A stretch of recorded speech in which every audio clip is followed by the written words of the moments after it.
So thank you so much for joining us today on Tunnel Talk, Libbie. We're going to take some time to get to know you and learn more about your rugby career and your teammates. So let's start off with some quick fire questions. Full name?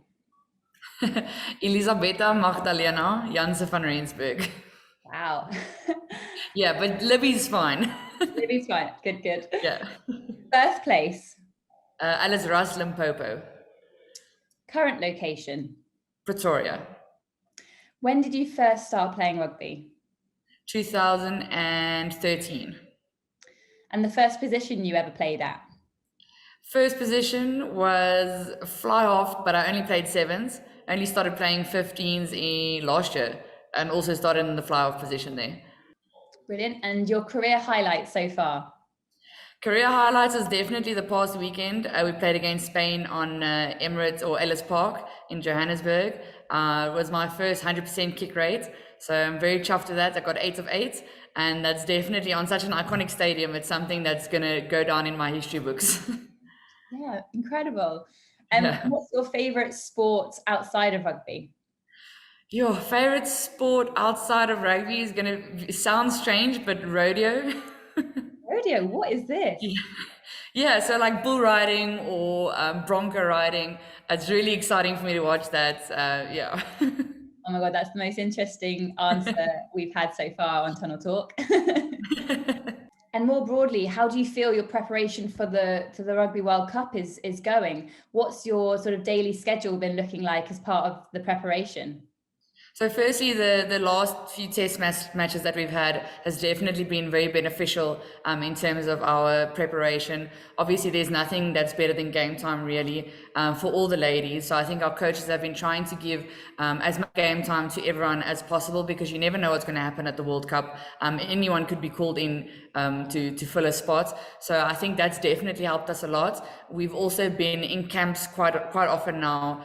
The last 3 months we've been together majority of the time, and looking into the next month before World Cup, we're going to be spending the whole month together as well, which I think is very important for our team dynamic as well, just to get our ladies to gel together, you know, to sort of stabilize our relationships within the team before we're going into the World Cup. Yeah, I can imagine 100%. And is it difficult being with South Africa, being such a vast country, that as an international squad, you don't actually manage to get together as often, or it's not as easy to get together as a smaller country? How much of a challenge is that?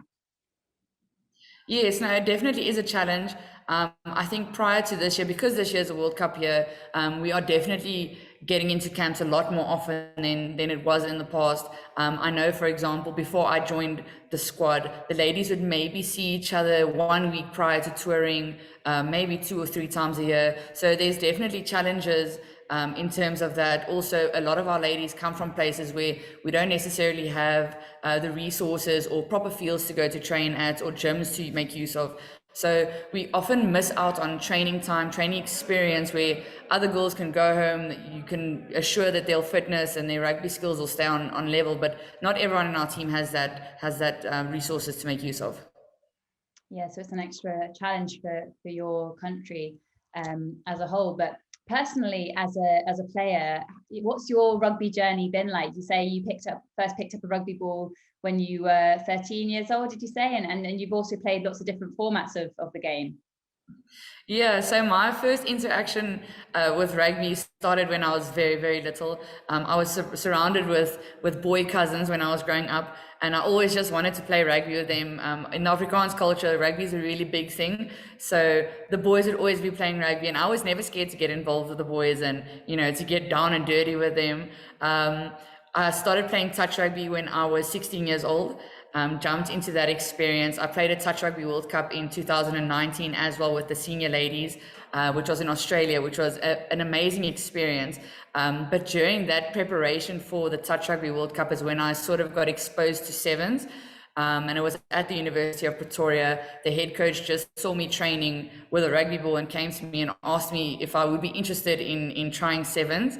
At the university, that that sevens journey that I started on, I've seen the whole world playing sevens with the university team. I studied on a bursary, which also wouldn't have been possible for me if I hadn't started playing rugby. So that's definitely something that I'm so grateful for, and I'm so grateful for the university and the coaches there that have given me that experience and the platform to reach sort of the place where I am now.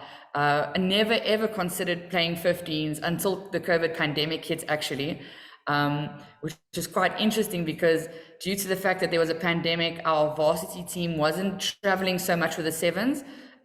We started a local 15s league at that time, and I thought, okay, well, rugby is rugby at this point. We can't be picky about where I'm going to play now, because the future was so uncertain back then. I wasn't sure where anything would be going on. So jumped into the 15s thing, and I think it was 2 or 3 months later, I got a call up to the Springboks, and here I am today, very happy with the decisions that I've made. Yeah, that is incredible, and so much more to come as well with the World Cup on the horizon, obviously. And just to kind of wrap up before we head into some more quickfire questions, looking forward to the huge event that's coming up around the corner, the World Cup in New Zealand. The Springbok women are in a tough pool with 2 of the tournament favourites of France and England. What are you kind of looking forward to about the tournament, and obviously the huge challenge ahead? But you guys must be going into it with a positive mind frame and just doing what you can on the biggest stage of all. Yes, our team is definitely on a good wicket at the moment. We're not blind, however, to the challenge that lies ahead of us. Like you say, we're in a very, very challenging pool. 2 strongest teams in there. It's going to be tough, but I always say a game is won by the bounce of a ball. Anything could happen.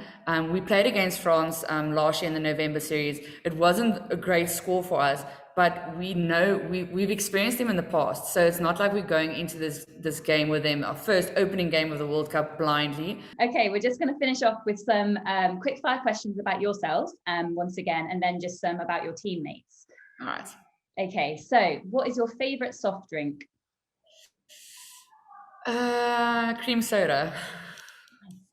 Barbecue or roast dinner? Barbecue or roast dinner? Yeah. Barbecue. Oh, braai. We call it a braai. A bit of a silly question to ask a South African. Yeah. Are you a messy or a neat freak? I'm a little bit in the middle. Yeah, good. Are you early, on time, or late? Early. Socks or sandals, yes or no? Sandals. Or barefoot, actually. Nice. Favorite South African food? A braai. Anything on the braai is great. Your favorite holiday destination? Mozambique. The best meal that you cook? Ooh. A braai. Hearing this quite a lot. Oh, braai broodjies. Let's go with braai broodjies. Okay, so what are they? So a braai broodjie is 2 slices of bread, and you put some cheese and tomato and onion, a little bit of chutney. I don't know if you guys have chutney over there. And then you grill it on the fire like a toasty. Oh, wow. That sounds lovely. And your favorite film? Favorite film, Lion King. Oh, great choice. Yeah. Okay, just a few ones now about your teammates. So all right. From a South African point of view, who would be the teammate that you would put your life in the hands of? Rumandi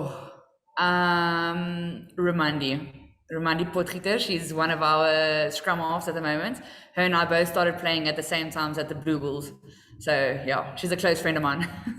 And the teammate that you have the biggest laugh with? Biggest laugh would be Kata Jacobs. The biggest joker off the field? Doomke. Lusanda Doomke. Great. And the player that you most look up to or admire in the squad? Zene Jordan. And just lastly, the player who will always have your back on the field? On the field, Nadine Roos. Very good. So thank you so much, Libbie, for joining us today on Tunnel Talk, and best of luck for the World Cup. Thank you so much for having me, Lucy.